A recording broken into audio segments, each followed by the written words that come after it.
Assalamualaikum warahmatullahi wabarakatuh. Selamat pagi. Perkenalkan, saya Muhammad Fatul Ardi sebagai host conference yang akan memberi beberapa pandangan mengenai pendidikan vokasi dalam situasi pandemi COVID-19.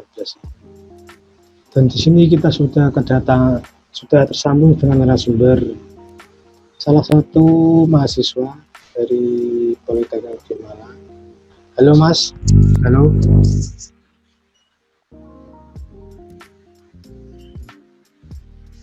Halo. Halo. Halo Mas. Halo. Ya, tolong Mas perkenalkan diri Anda terlebih dahulu. Baik, perkenalkan nama saya Farel Putra Hidayat. Saya mahasiswa dari kampus Politeknik Negeri Malang. Saya sendiri berasal dari Kabupaten Sumeneb, Madura. Gimana kabar keluarga Anda, Mas? Ya, baik-baik saja, Mas. Lalu kabar di daerah Anda, daerah Sumeneb terutamanya? Untuk kabar daerah saya dalam situasi pandemik ini, untuk saat ini masih normal-normal saja, seperti pasar juga tetap ramai, juga jalan juga mobil atau motor juga cukup ramai. Ya seperti tidak ada apa-apa lah Mas. Jadi seperti itu ya Mas, ya? Masih normal keadaan di sana? Ya normal.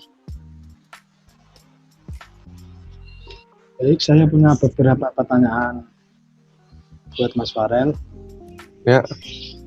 Menurut Mas Farel, bagaimana perasaan Anda sebagai mahasiswa yang terkena dampak pandemi COVID-19 ini? Menurut saya, perasaan saya sebagai mahasiswa yang terkena dampak pandemi ini tentunya sangat sedih ya. Apalagi ini terkait dengan pendidikan.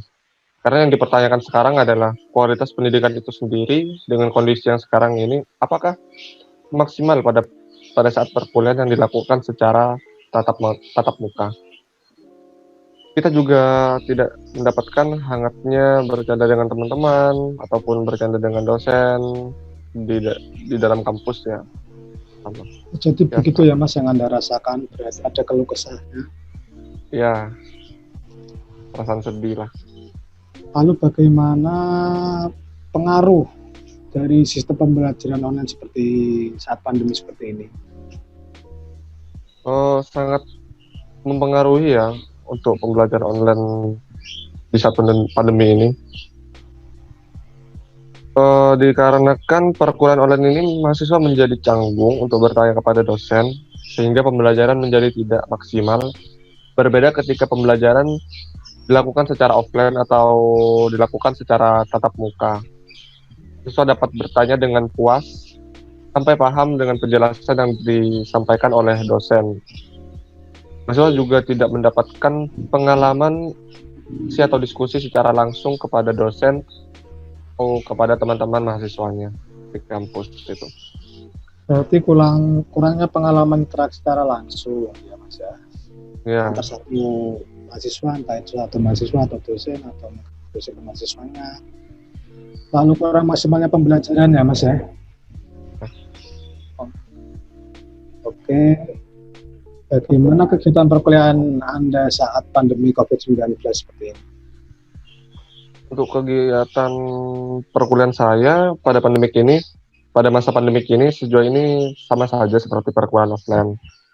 Kita tetap diwajibkan masuk sesuai jadwal, berpakaian rapi, dan juga ada jam istirahatnya.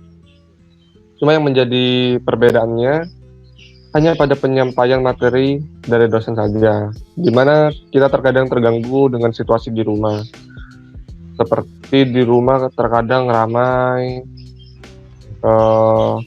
terkadang juga ada tamu kan saat rumah lagi kosong, gak ada orang, ada tamu kan harus kita yang keluar untuk menemui tamunya. Juga koneksi internet ini juga menjadi sangat gangguan lah Mas dalam kegiatan perkuliahan online ini. Terkadang kan koneksinya tidak stabil atau buruk, suka putus-putus. Dan selanjutnya juga listrik. Nah, ini listrik juga menjadi gangguan dalam kegiatan perkuliahan saya, terutama. Kadang juga listrik ini padam dan lain-lain mengakibatkan di rumah saya menggunakan wifi, jadi wifi-nya mati. Gitu. Tidak ada listrik. Berarti kegiatan kuliah yang Anda lakukan itu berarti jadwalnya sesuai jadwal ya, cuma kan mungkin dilakukan di rumah. Iya. Oke, lalu kan apa kendala sebagai mahasiswa saat perkuliahan COVID-19? Saya sebagai mahasiswa secara daring ini, yang saya alami sendiri pada saat perkuliahan daring itu paling banyak di sisi kuota internet ya. Apalagi saat mengadakan video conference sangat membutuhkan kuota internet yang besar. Sedangkan kita mahasiswa kekurangan subsidi dari kampus atau kampus belum cukup untuk perkuliahan secara online itu. Belum juga kendala yang lain seperti internetnya lemot dan lain-lain sebagainya yang menjadi faktor kendala kita di rumah saat kuliah daring ini. Berarti kuota internet ya Mas yang jadi acuan dalam kegiatan pembelajaran daring seperti ini? Salah satunya ya itu Mas, kuota internet. Tapi juga masih banyak lagi lah macam-macam yang menjadi kendala dalam perkuliahan daring ini. Oke, lalu dampak negatif yang didapat ketika pandemi seperti ini apa Mas saat pembelajaran vokasi itu? Di pendidikan vokasi itu dampak negatif Online ya. Iya. Dampak negatif online perkuliahan online-nya juga banyak orang atau mahasiswa yang salah mempergunakan waktu belajar online-nya atau kurang memanfaatkan belajar online-nya. Banyak kita temukan waktu belajar online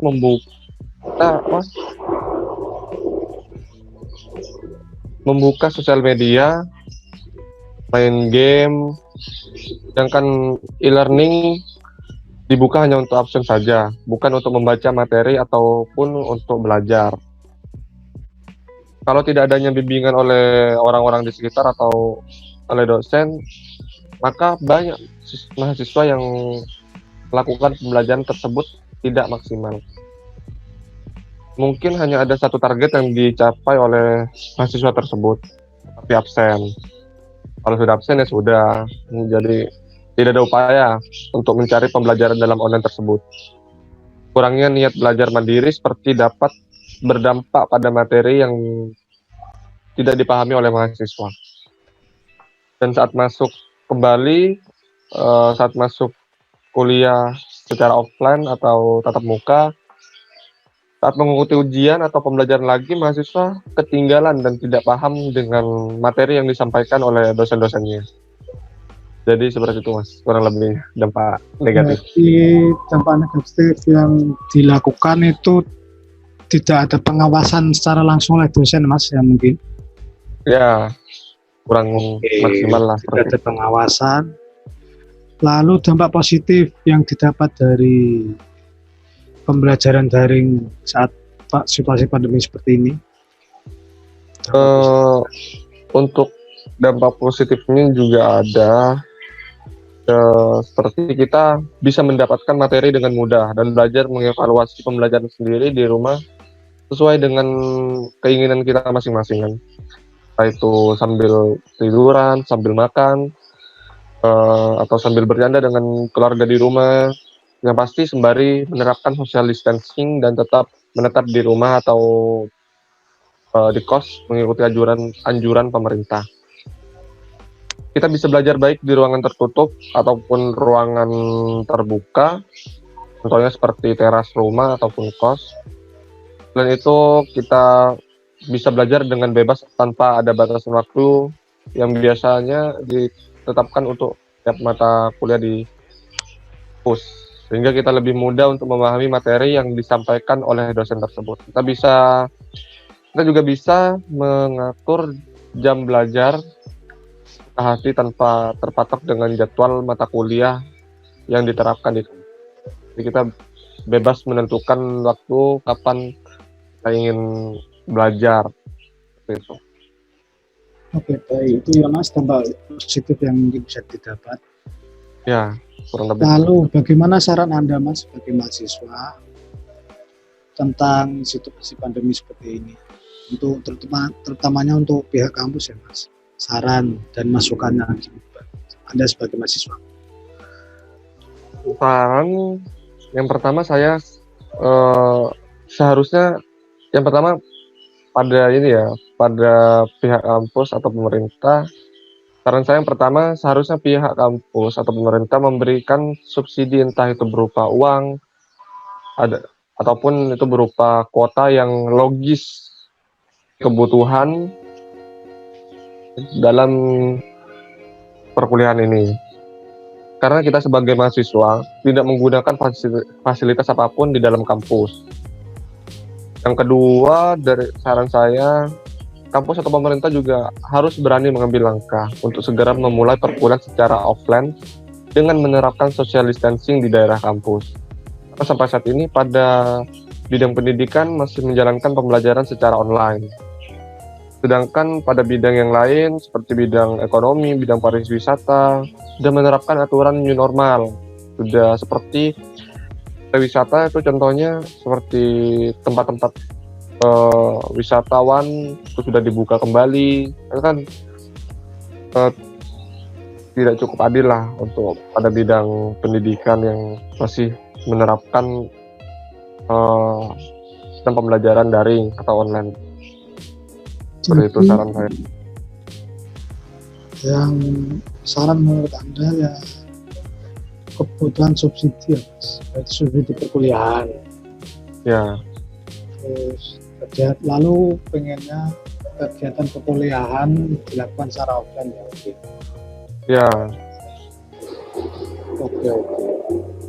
Intinya mahasiswa yang mengikuti kuliah di saat pandemi ini banyak kesalahan. Yang dikeluh kesahkan biasanya tentang masalah kuota internet yang besar, kurang maksimalnya pembelajaran dan kurangnya pengawasan langsung dari dosen yang mempengaruhi kualitas pendidikan mahasiswa tersebut. Ya seperti itu Mas, intinya ya kita sebagai mahasiswa juga banyaklah memiliki keluh kesah. Contohnya ya seperti yang Mas sampaikan barusan, kita bermasalah dengan kuota internet, juga kurangnya maksimal pembelajaran yang didapat dari dosen-dosen daring tersebut, dan kurangnya pengawasan.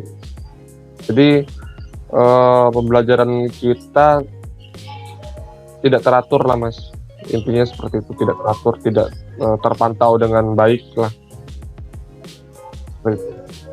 Baik, terima kasih Mas Farel sudah menjawab beberapa pertanyaan dari saya dan sudah mau menjadi narasumber mengenai topik tentang pendidikan vokasi dalam situasi COVID-19 ini. Sekali lagi saya terima kasih dan saya mohon maaf mungkin mengganggu waktu Mas Farel. Terima kasih juga Mas Ardi sudah mengundang saya untuk menjawab beberapa pertanyaan tentang pendidikan vokasi dalam situasi pandemi COVID-19 ini. Baik, kita akhiri konferensi kita hari ini. Kurang lebihnya saya mohon maaf. Wassalamualaikum warahmatullahi wabarakatuh. Waalaikumsalam warahmatullahi wabarakatuh.